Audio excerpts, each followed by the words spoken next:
Russia దగ్గర కొన్నటువంటి ఒక యుద్ధ నౌక మనమే తయారు చేసుకున్నాం, కొన్ని రష్యాకి ఆర్డర్ ఇచ్చాం. మనం ఏంటంటే విదేశాలతో కూడా మనకు రేప అవసరంతో పాటు వాళ్ళ దగ్గర టెక్నాలజికల్గా డెవలప్ ఉన్నటువంటి నేపథ్యంలో ఇప్పుడు రష్యాలో నిర్మిస్తున్నటువంటి 2 గైడెడ్ క్షిపణి వ్యవస్థ కలిగిన యుద్ధ నౌకల్లో మొదటిది ఈ నెలాఖరులోగా భారత్కి చేరబోతుంది.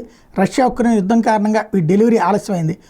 అలాగే రష్యా అందజేయాల్సినటువంటి మిగిలిన 2 S-400 ట్రయంఫ్ గగనతల రక్షణ వ్యవస్థలు 2026 నాటికి భారత్కి చేరే అవకాశాలు కనిపిస్తున్నాయి. దాదాపు 4000 టన్నుల బరువు ఉన్న యుద్ధ నౌకను కొన్ని నెలలుగా కలిచిన్ గ్రాండ్లోని యాంటార్ షిప్ యార్డ్లో మోహరించారు. డిసెంబర్ మొదటి వారంలో రష్యాను సందర్శించనున్న రక్షణ మంత్రి రాజ్నాథ్ సింగ్ ఈ యుద్ధ నౌకని తీసుకోబోతున్నారు. భారత్ దీన్ని INS తుషీల్గా ప్రారంభించబోతోంది. ఈ శ్రేణిలో మరో యుద్ధ నౌకని వచ్చే ఏడాది ఆరంభంలో భారత్కి అప్పగించబోతున్నట్టు రక్షణ వర్గాలు చెప్పాయి. రష్యా నుంచి 4 గ్రిగరోవిచ్ క్లాస్ యుద్ధ నౌకల కొనుగోలుకు భారత్ 2018 అక్టోబర్ నెలలో ఒప్పందం కుదుర్చుకుంది.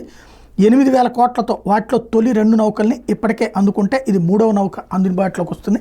అయితే S-400 అయితే ఫెయిల్యూర్డ్. మరి ఇక అవి అవసరమా లేదా అన్నది ఆలోచించుకోవాల్సిన సందర్భం.